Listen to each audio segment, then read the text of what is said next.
Cade Horton is on his way to the big leagues. We'll talk about that and a whole lot more coming up on the RotoWire Fantasy Baseball Podcast.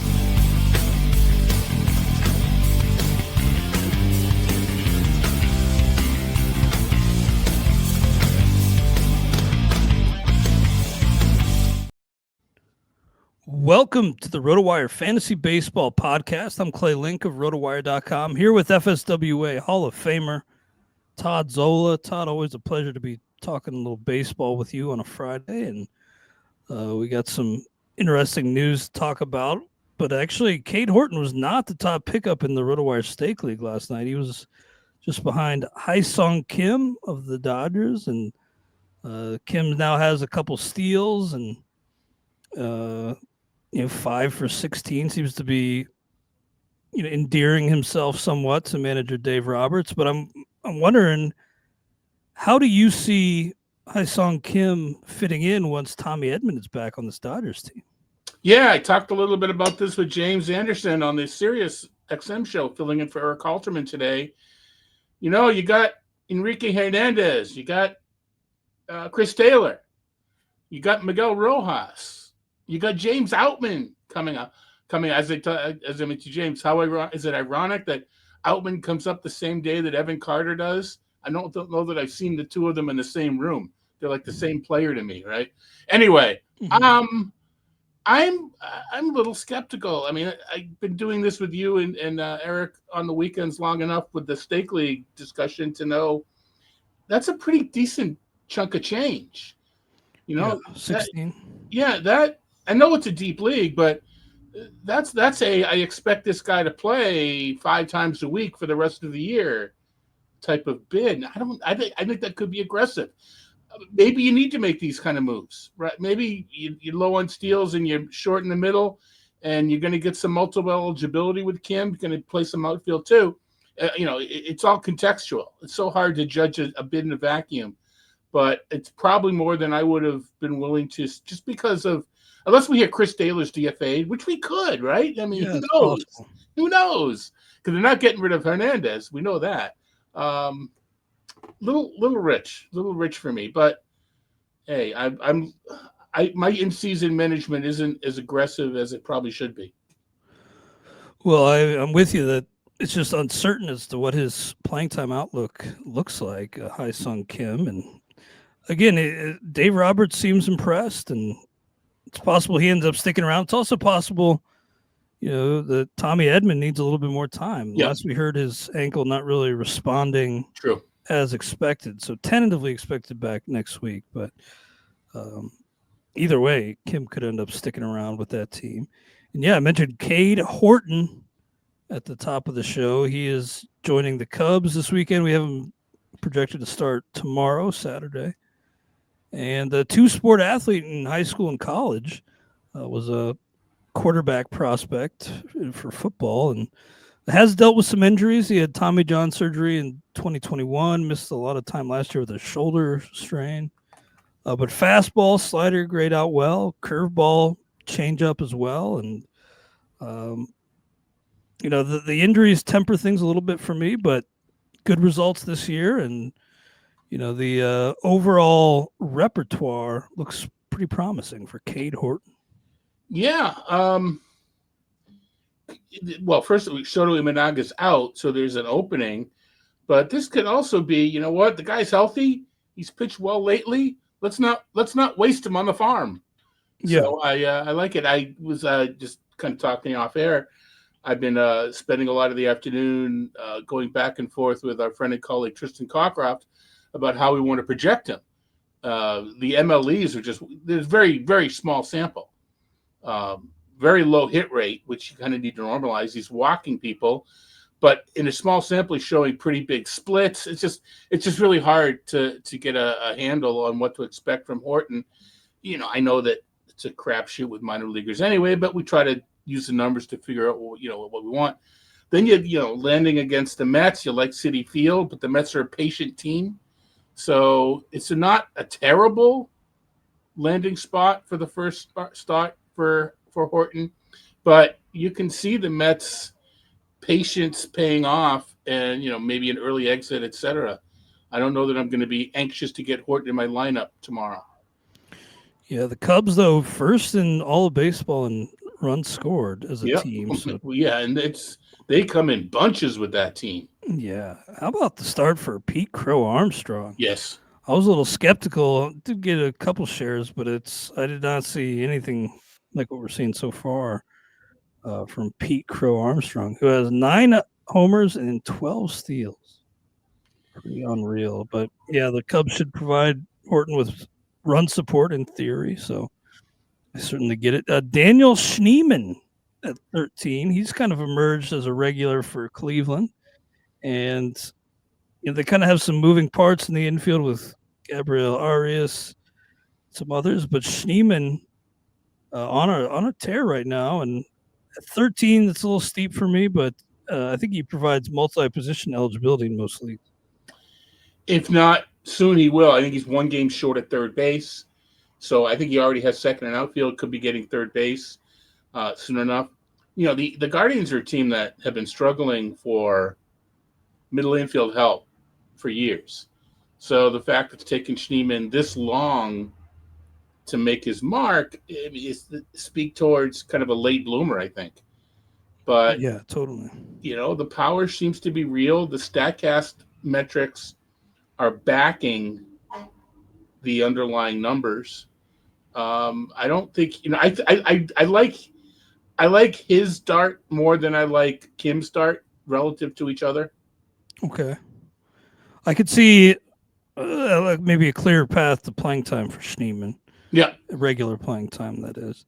But yeah, he's definitely in the mix as a potential ad this weekend. And Dane Myers, Rule 5 pick for the Marlins a while ago. I think it was it 2024? Or I guess it would be Rule 5 2023, but he's been on an impressive run. 883 OPS entering Friday's action, 3 homers, 6 steals. I actually dropped him in our staff keeper league. I know, if you're not regretting some of your drops, you're probably not being aggressive enough, but that one kind of stings. I did not get him here. He goes for 8 out of 100 in the 16-team league. I was at, I think, 3 or 4. Do you buy in to what Dane Myers has done so far this season? Yes, to a certain extent.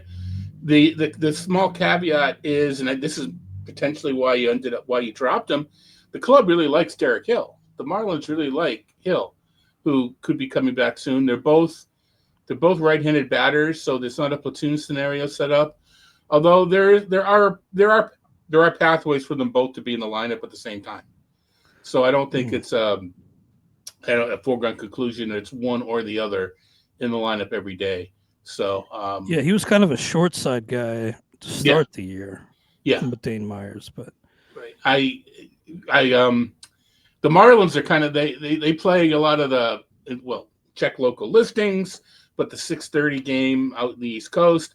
So sometimes I get to watch them for half an hour before you have to start flipping around to all the games. So Myers is just his athleticism in center field has caught my eye a couple times. So I think there's, again, I'm not that aggressive. If I wait for Myers to have 3 weeks of playing time of this level, someone else got him. So you have to pick and choose to who you're going to take a shot on. And the more I look at it, I think you can get both Hill and Myers in the lineup at the same time. So I don't think it's a bad speculative pick. It's more than speculative. Yeah, he's produced so far, and good find for the Marlins, it looks like. We'll see how it goes from here. But a couple Zachs picked up, 2 Zachs back-to-back on the list. Zach Agnes, who we talked about last week, then Zach DeZenzo. Agnes at 7, DeZenzo at 6, and DeZenzo playing quite a bit with Alvarez out. Yep. So this is a tough one. I'm not really sure what his playing time looks like once Francisco Alvarez is back, but DeZenzo making the case, and over my guy Cam Smith, making the case to stick in the lineup.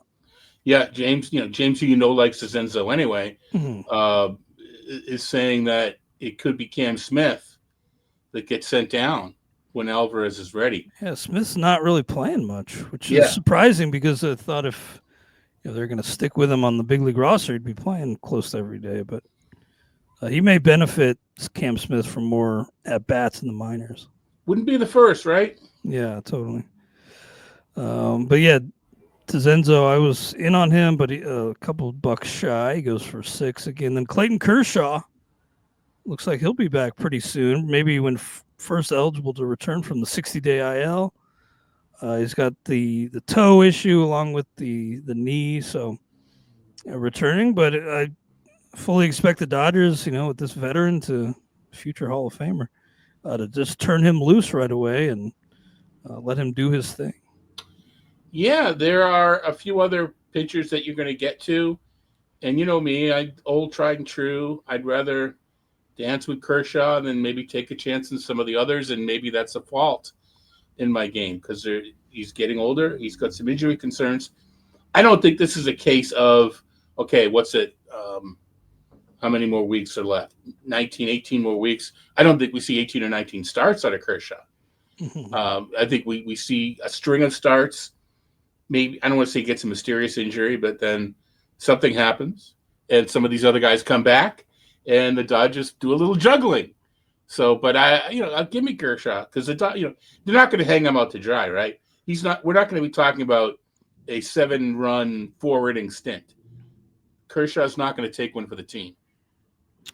Yeah, and as things line up, he would be home against the Angels next weekend, which is a nice landing spot. Angels in a pretty rough way, it seems. Especially without Trout, yeah. Yeah. They got off to a pretty good start, but since have looked a lot more like the Angels that we have come to expect. But yeah, Kershaw nearing his return. Just will be good to have him back in Major League Baseball. Yeah.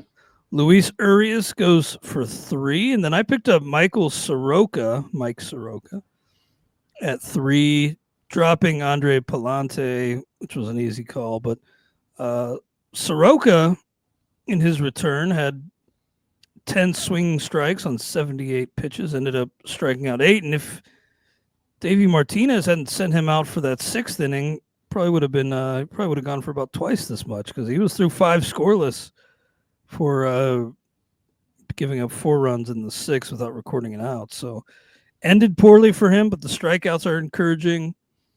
Soroka lines up to face he's got to go on the road against the Braves next, but that's kind of a revenge game for Soroka. So maybe he's, dialed up a little bit. The team that drafted him back in 2015, gosh, it's been 10 years already. But Soroka seems to have a little bit of a resurgence this spring. There's some renewed hype. What are your thoughts on $3 on Michael Soroka? I wish you luck, my friend. I saw some of the game, and my comment was he seemed to be fooling people, but I missed the 10 swing strikes. There was a little more movement on this ball than I remembered in the past. A little bit more zip. He's striking people out in the minors. This is a guy that maybe I have a bit of a blind spot towards, and I'm not aware of some of the changes that he may be making. So if they are tangible, he's definitely a cerebral guy. So maybe he's found something. I just tend to trust the track record, which isn't so great. Against the Braves, kind of a middle. It's like which Braves lineup do you catch? I mean, starting to pick up a little heat, that lineup. Yeah, they've been much more like themselves since that poor start. But yeah, it's the swing and miss potential there, and we'll see. It's definitely a risky proposition starting him against Atlanta, but the things were going so well for him up until that 6th inning. So I was kind of happy to get him. Had to get Palante off the roster. Well, they're similar, non-negotiable. They're kind of similar. I mean, you know what? I mean, Soroka's more experienced, so I would trust him more than Beyonce. More strikeouts, too. Yeah. But, yeah. And then also in the stake league, we had Chad Patrick picked up at 3. Alex Call at 3. We had Jordan Romano for 2. And then Hunter Dobbins, he gets to start tonight, right? Friday night. Yep. And I believe the Red Sox favored in this one. So what have you seen from Dobbins? Anything particularly noteworthy? Throw strikes. And, sometimes that helps, sometimes that hurts. Mm-hmm. So the team itself is kind of maddening in that you expect maybe similar to the Reds that you expect so much more from the offense, and then they tease you, but then they go into a little bit of a rut again. So at least you don't have a star saying he doesn't want to move off of DH because he doesn't trust the front office. But that's a story for another day. Yeah, that's very strange situation unfolding with Rafael Devers that you were alluding to. I kind of got the sense from a few people that maybe there was a little bit lost in translation. Maybe he just wasn't willing to jump in right away, but still kind of wild that he's so outspoken. I got that from the first time. This one that happened yesterday, I don't think there was any doubt. And Devers made a point through a translator. So like you're saying, there could be something lost literally in translation, right? Yeah. Literally. But, he made a point of saying, referring to Craig Breslow, but not by name a couple of times. And then want to make a point that the clubhouse is fine, the teammates are fine, everything's fine there, but he just doesn't trust. They told him one thing, and now they're telling him another. How can he trust them? Well, isn't the right thing to say, I'll do whatever it takes for the team to win?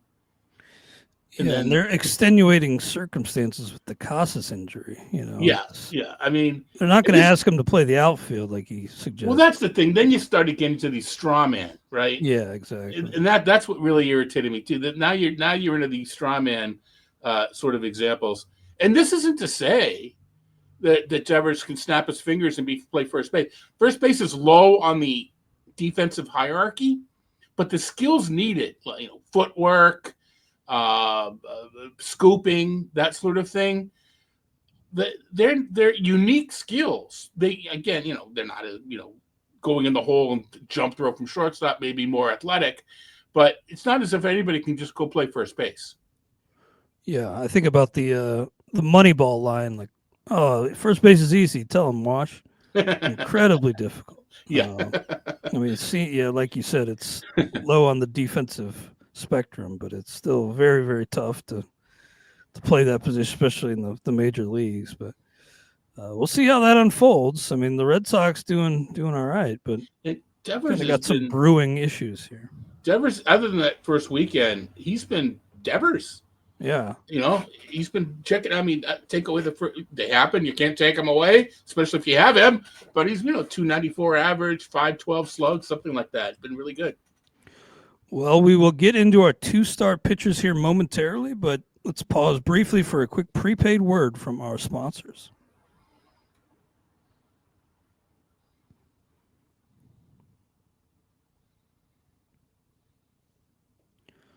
All right, we are back here on the RotoWire Fantasy Baseball Podcast, looking ahead to next week, the week of May 12th, 2025.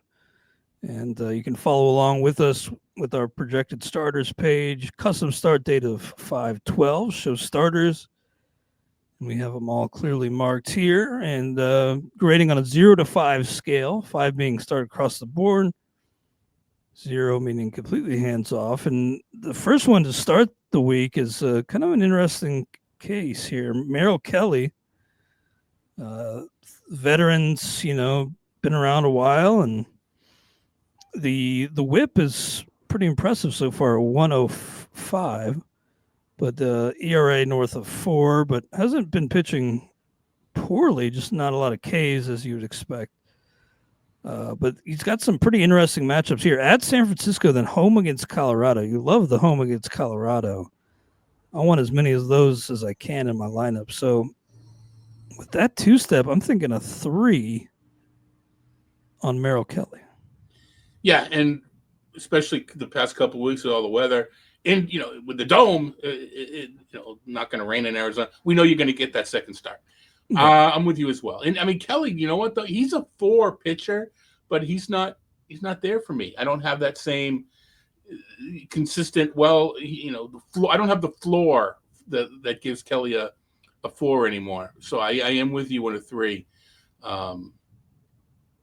Verlander and Dollander is the matchup. So, I think it'll be a good week. Yeah, it's that Rockies team is just so bad, so ripe Isn't for it, the though? picking. And Isn't it? I mean, they might. Beat the White Sox record from last year. But Not not possible.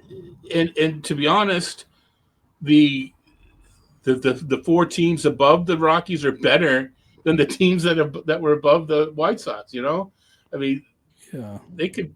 Are they going to win a game against those? Well, they may have already, but the White Sox hardly won against. Well, they won. I think it was Cleveland. They were actually who won the division. They were almost close to 500, but the other guys all had 1 or 2 wins against, or 1 or 2 losses.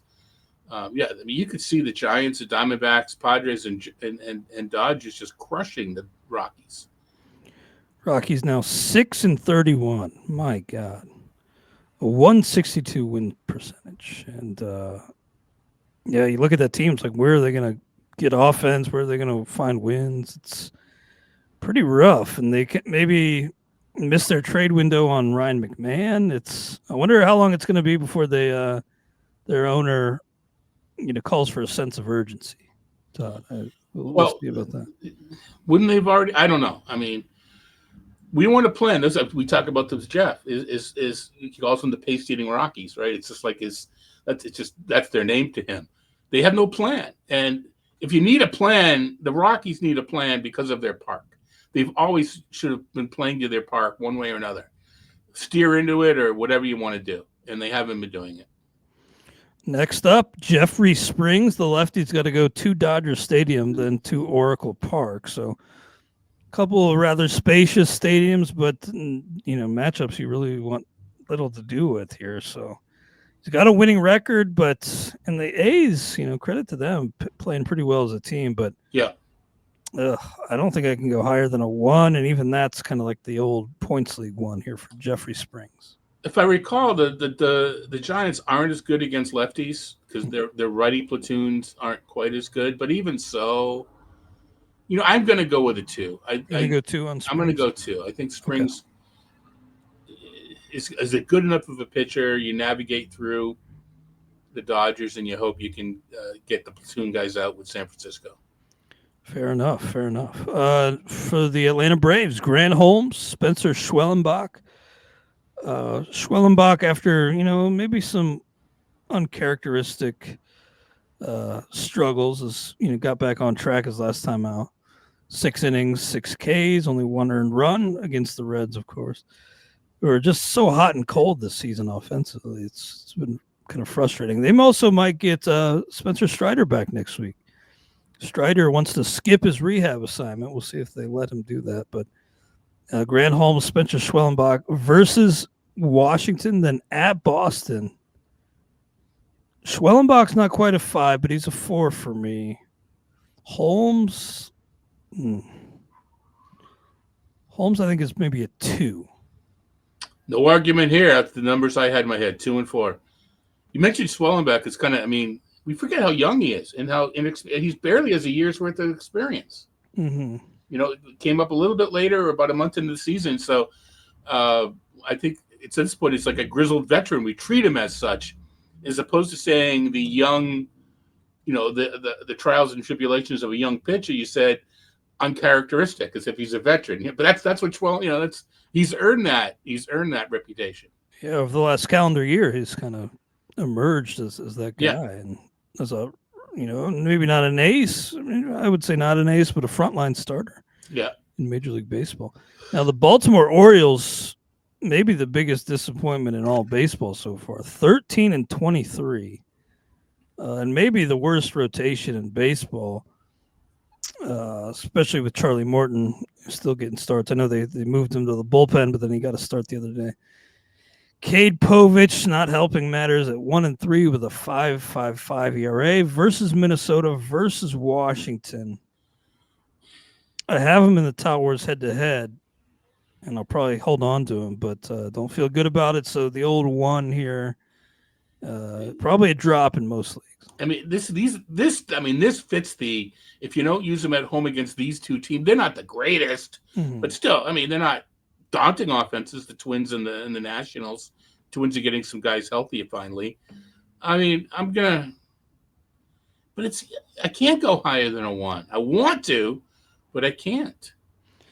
Yeah, I think he faced Minnesota his last time out too, didn't he? And not that it's like, oh, they're getting another look at him, but he just faced the Twins and gave up 5 runs. You said Royce Lewis is back and Castro's back, and Yeah. they're kind of retooling to get their players back. And Buxton's healthy, playing pretty well.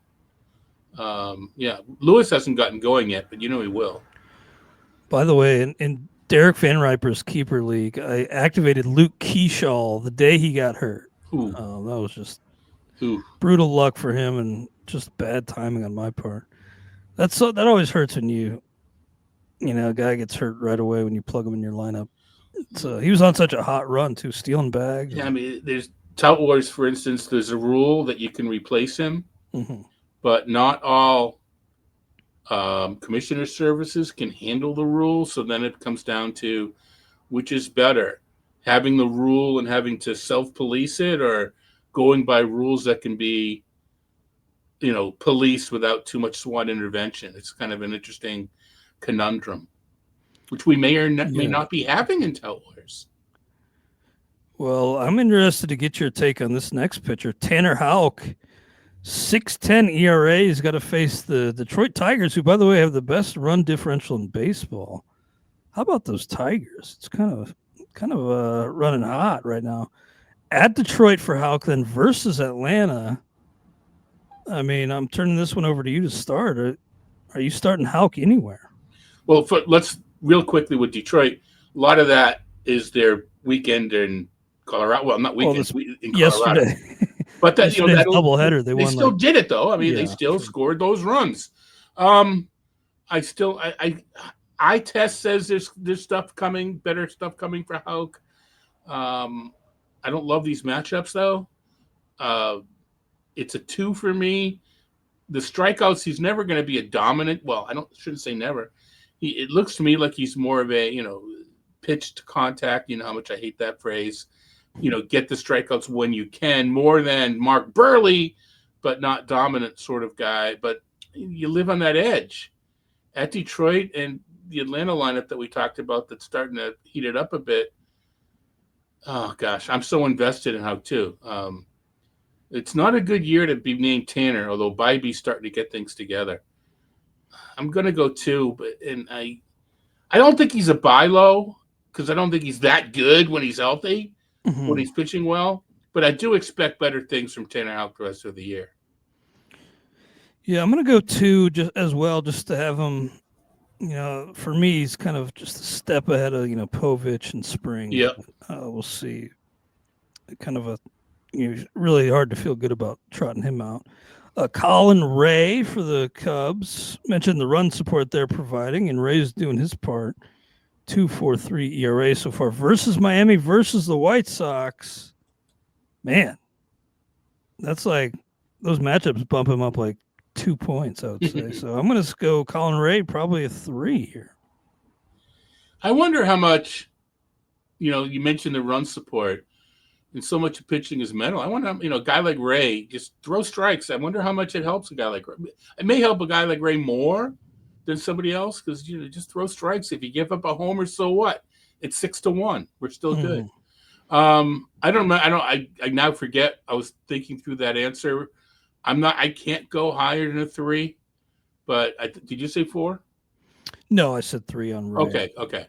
To me, 3 for Ray is is good. Is good because he is pretty vulnerable. Yeah, those matchups are just so darn enticing. Yeah. Versus Miami versus the White Sox. If only he could get the Rockies, sometime. For the Reds, I think we're going to skip this one because we have Graham Ashcraft in there right now, but I think it would probably be like Chase Petty. I almost put that in our Slack. Yeah, I'm gonna have to ask the guys to change that. I would be surprised if Petty's brought up this weekend because it'll match his when he last pitched, and then give everybody else an extra day. Or maybe you just bring out if Petty doesn't work this weekend for Louisville, I think it's definite.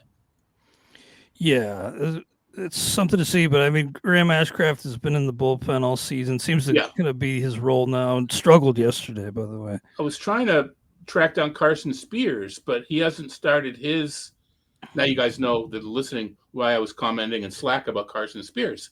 So I was trying to track down who might be starting for Ashcraft this coming week. Spears hasn't started his rehab yet, so it won't be Spears. Lauder's not enough along in his rehab, so that's why I think I agree with you. I think it may be Petty, but he's like due to pitch tomorrow or Sunday. So if he doesn't go this weekend, I think we know who's going to go. Yeah, on the 40-man roster, of course, and I don't see them throwing Ashcraft for a bullpen game. Yeah, no, it was a rough debut for Petty, but he went down to the farm in the next start and shoved. So Rhett Lauder's nearing a return too. But he's not quite there yet. He did. I think he squared off against Kershaw in the complex league recently, but probably not quite ready. All right.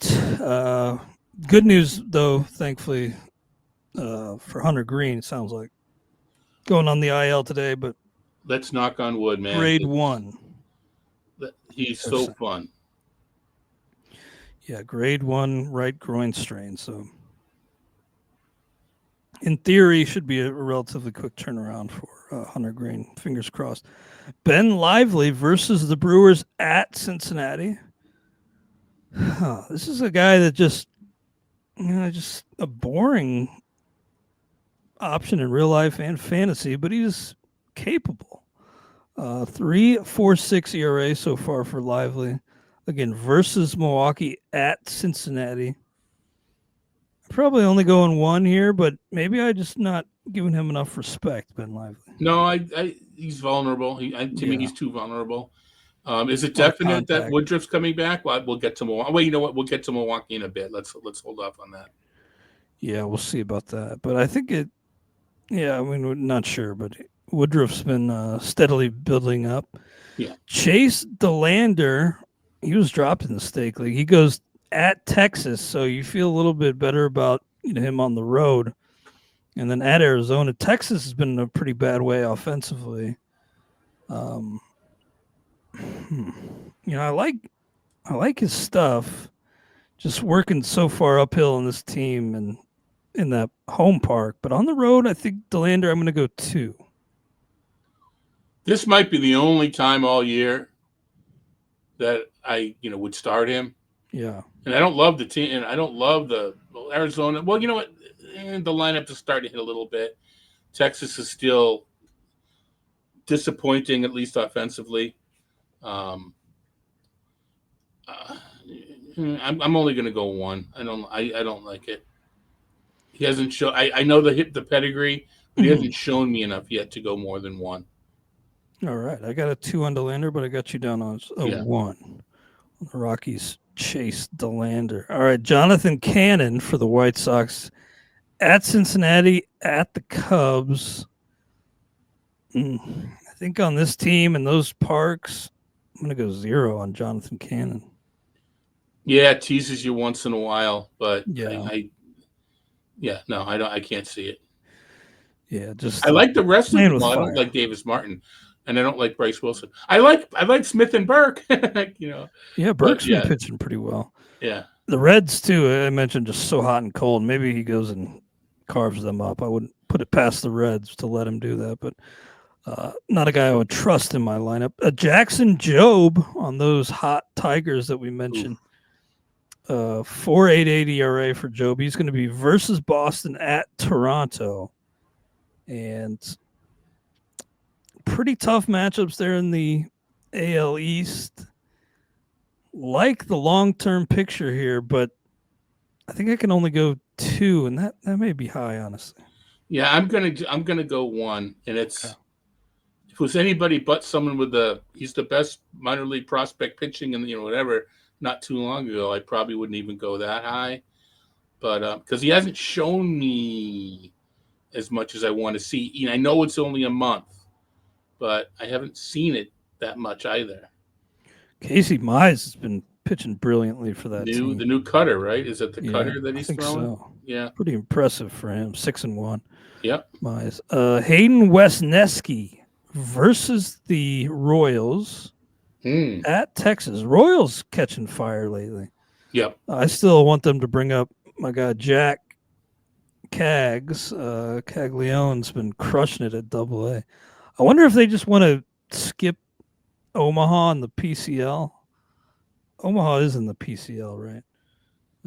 Yeah, they're not at this. They're not quite at the same elevation and or humidity, but half the game. I'm just a little surprised to see Jack still at AA Northwest Arkansas, but I still think he'll be up at some point later this season. But anyway, back to the starters for Houston here versus Kansas City at Texas. Wesneski's kind of fallen off a little bit, but I still think he's a 3 here. No, I like these matchups. Definitely a 3. Yeah, I'm with you there on Hayden Wesneski. What about Michael Wacha? I think just yesterday, wasn't it? Or maybe it was Wednesday. Had a really good outing. 7 innings, 7 scoreless, 3 hits allowed. So he's actually turned in 3 straight quality starts, if your league counts those.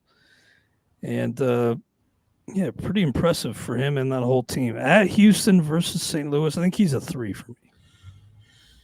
Yes, he's a 3. All right. That's easy. Next up, Yusei Kikuchi at San Diego at the Dodgers. Eesh. Hasn't been pitching all that bad, but 0-4.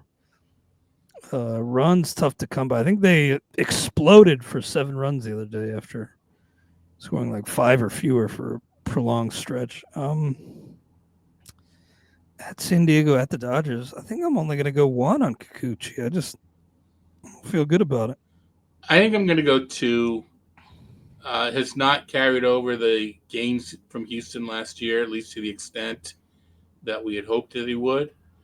But it's still in there, and the tough matchups, absolutely. But they are decent pitchers' park, so I'm going to go 2. And for the Dodgers, I was adjusting things again for this team. They had Yamamoto and Sasaki on 6 days rest, but then they shortened them up still longer than normal, but 5 days rest. Landon Knack performed pretty well in his spot start, so maybe he sticks around. He hasn't been set down yet. I haven't seen, so yeah. Still have Landon Knack in there, and then Kershaw due back. So no 2-star pitchers for the Dodgers. Not to correct you as I'm correcting you. You kind of said normal 5 days rest. I kind of say the same thing. 5 days rest. 4 days rest is normal. Is no longer normal. 5 days rest is. Maybe you said 5 days rest. Whatever you said, it's probably right at this point. The point I'm going to making is, in a really dumb way, we can take this out and no, we can't. It's live. Although we have no chatters. Where were our chatters today? Yeah, I think we might have had a YouTube issue. But... Oh, all right. So the point being, more starts are made on 5 days of rest than 4 days of rest in today's game. Yeah, that's true. I still think of 4 as normal. I do too. It's kind of Pavlovian, standard 4 days rest. It's no longer standard. That's true. Well, for the Marlins, Cal Quantrill is going to be a 0 for me, but Ryan Weathers looks like he might be back, and definitely a pickup if he's still out there, I would say. I was slow to warm to Ryan Weathers. Am I going to go at a 1 on Quantrill? I don't hate them. Well, it's the Cubs and they're scoring. No, I'm going to go 0. I have to get it. I'm going to go 0. He teases you once in a while. Quantrill does. And we have Brandon Woodruff due back Monday, but no 2-star pitchers for the Brewers. We'll see if Woodruff is indeed cleared to go Monday. If Savali coming back. Yeah, that's right. For the Twins, Simeon, Woods, Richardson at Baltimore, at Milwaukee. The whip, he's walking a pretty fine line there. Let me double check here. At Baltimore, at Milwaukee. I think I'm going to go 2 on Woods, Richardson. Although maybe Yeah, more of a 1. Baltimore is it's the what Baltimore lineup shows up, the one we expected, the one that's there. I'm going to go 1. You mentioned the walks. I haven't. Yeah, to me, there is still blow up potential in Woods Richardson. Yeah, I'm going to change mine to a 1 as well. That feels better than a 2. David Peterson's been pitching quite well for the Mets versus Pitt at the Yankees. Of course, Pittsburgh now with a new skipper for the time being. Who did they name? I missed that. I know they fired Shelton. Yeah, I don't know. I think it was some bench coach. Okay, I guess I some missed. longtime guy, but I forget who it was. Let me look that up. Don Kelly, bench coach. Okay. So David Peterson versus Pitt at the Yankees is so tough. Just in the little park. Plus, I mean, not only Aaron Judge, but Trent Grisham. I mean, Trent Grisham's been one of the bigger surprises. I thought you were going to go that he's facing Skeens and Fried. Oh, good point. Good point there. 3 feels right for me on David Peterson. I agree. I think you crew. Maybe you don't. Well, it's Skeens is 3 and 4. It's not an automatic win. Hope you get by that game and you just keep judging the yard. Grisham's going to come down. Grisham's underlying stats back what he's doing, but you trust 1,200, 2,000 career plate appearances or 100 from this year. Yeah, totally. I mean, nice fit though in Yankee Stadium as a lefty. That's true. That's very true. Max Fried just pitching brilliantly at Seattle versus the Mets. He's going to be a 5. I mean, 6-0 with a 1.05 ERA. Drafted him as a 5. I wish I could say the rest of my teams were performing as well as Fried, but he's been a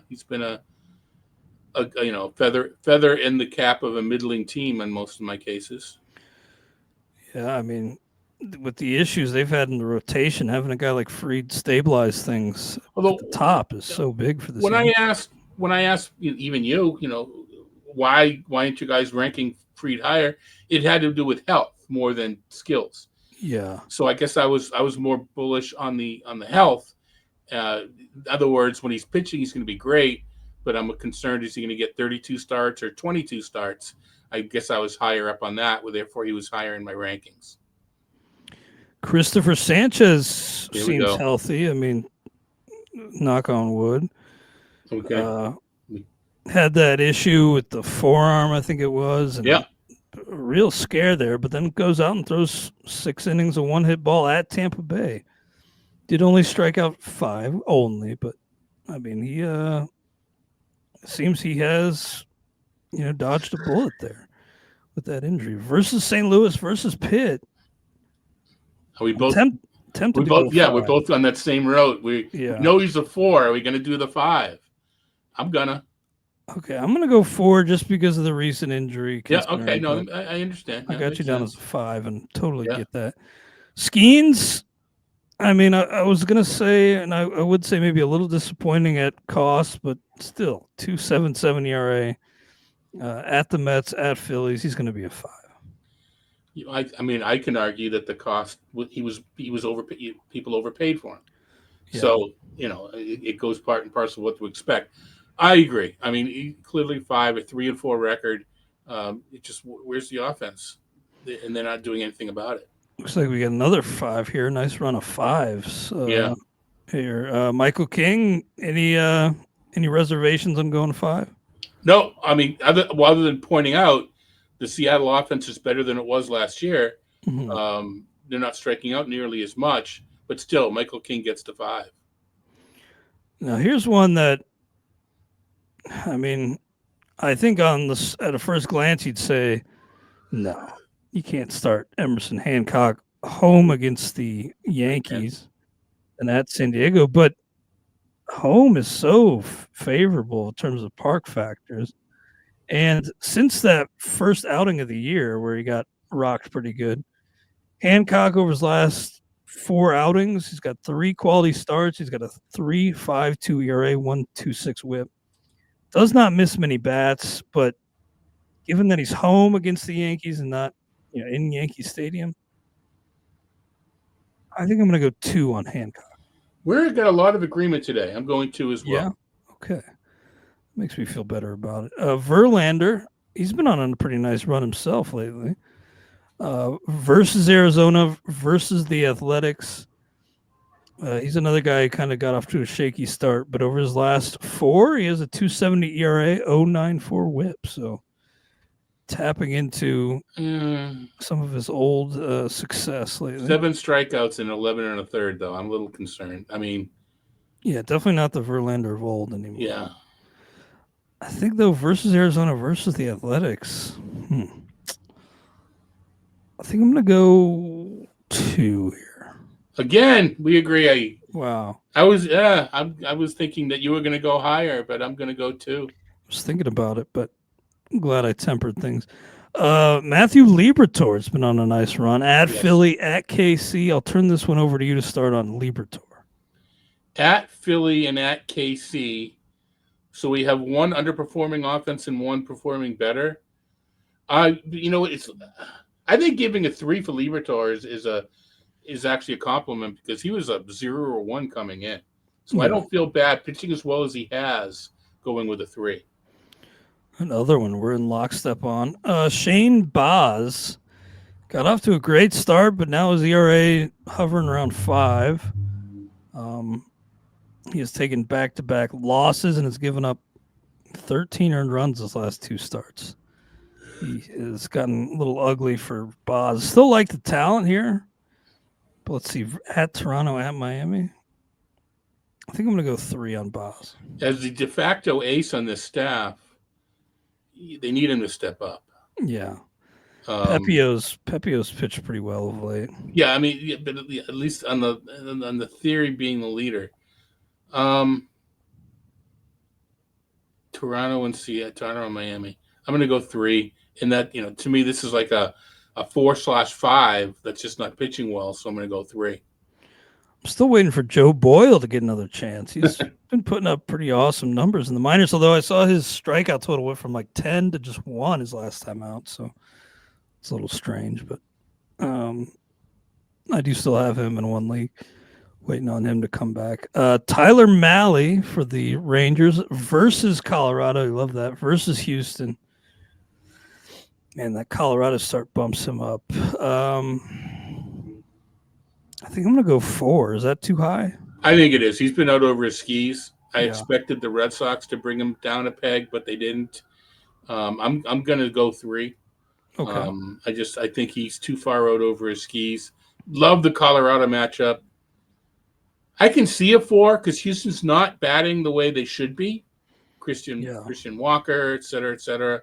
Altuve's been in the slide. Alvarez. Wow, I'm almost talking myself into a 4. Alvarez is out. But I'm going to stick with the 3 because I think he's vulnerable.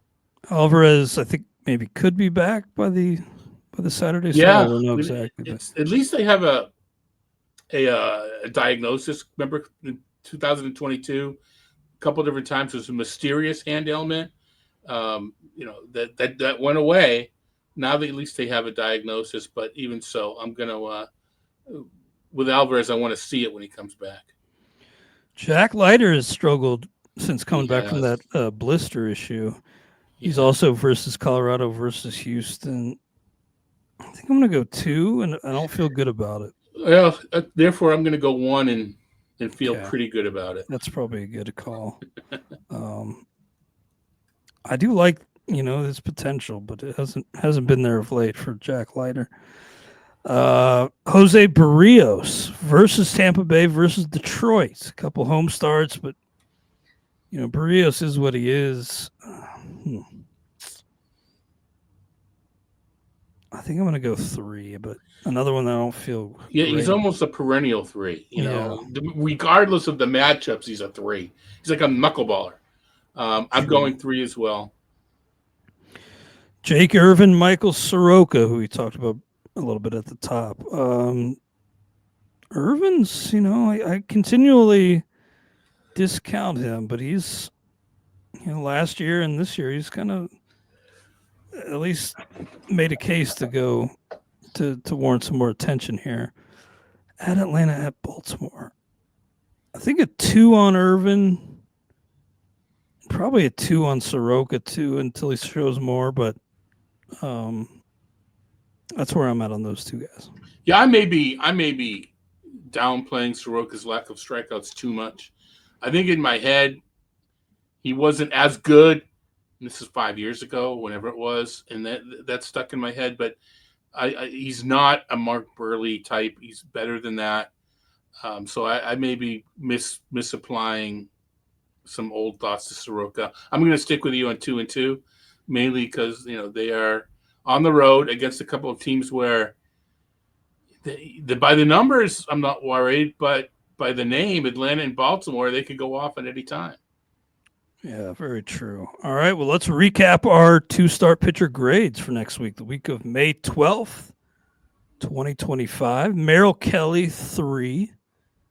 Jeffrey Springs, I say 1, Todd 2. Grant Holmes, 2. Spencer Schwellenbach, 4. Cade Povich, 1. Tanner Houck, 2. Colin Ray, 3. Ben Lively, 1. Chase DeLander, I say 2, Todd 1. Jonathan Cannon, 0. Jackson Jobe, I say 2, Todd 1. Hayden Wesneski, 3. Michael Waka, 3. Yusei Kikuchi, I say 1, Todd 2. Cal Quantrill, 0. Simeon Woods Richardson, 1. David Peterson, 3. Max Fried, 5. Christopher Sanchez, I say 4, Todd 5. Paul Skeens, 5. Michael King, 5. Emerson Hancock, 2. Justin Verlander, 2. Matthew Liberatore, 3. Shane Boz, 3. Tyler Mahle, I say 4, Todd 3. Jack Leiter, I say 2, Todd 1. Jose Barrios, 3. Jake Irvin, 2. And Michael Soroka, 2. All right. Well, good stuff, Todd, and always appreciate your time. Anything else you want to mention today? Rain, go away. Come again another day. Man, it's been a rough week. I know you're part of it. The keeping up with the starting grid this week. Yeoman's work out there. It's been tough. I'm gonna go to my first minor league game in a couple weeks. I was on with James today. It's like, I know he's gonna ask me if I've seen Roman Anthony yet. I haven't seen Roman Anthony. He's 15 miles from me. So I hope he's probably not got much time there either. Well, that's the game. They're not the Woo Sox aren't back home until the 20th, which is a Tuesday night, which is tough for me because I do Tout Daily on Tuesdays. So I got ticket for the 21st. I'm kind of hoping that Anthony's up and I only get to see Marcelo Mayer. But how silly am I that I'm 15 miles from these two guys and I haven't seen them play yet? That's criminal. Yeah, it seems like Anthony's a superstar in the making, but we'll see when he actually gets the call. I mean, Cedon Rafael is not really making a case to be an everyday player. And William Abreu is. Gosh, he's been amazing. I'm waiting to see if the Reds actually activate Austin Hayes tonight. That's kind of one I'm watching closely. Thankfully, we all have until the early evening, to get our lineups locked in. Yep. But Terry Francona suggested earlier this week that Hayes could be back. The Reds are kind of a different team when they have Hayes in the lineup. Who would have thought, Yeah. Pretty impressive start for him. But great stuff. Appreciate it. Thank you all for joining us.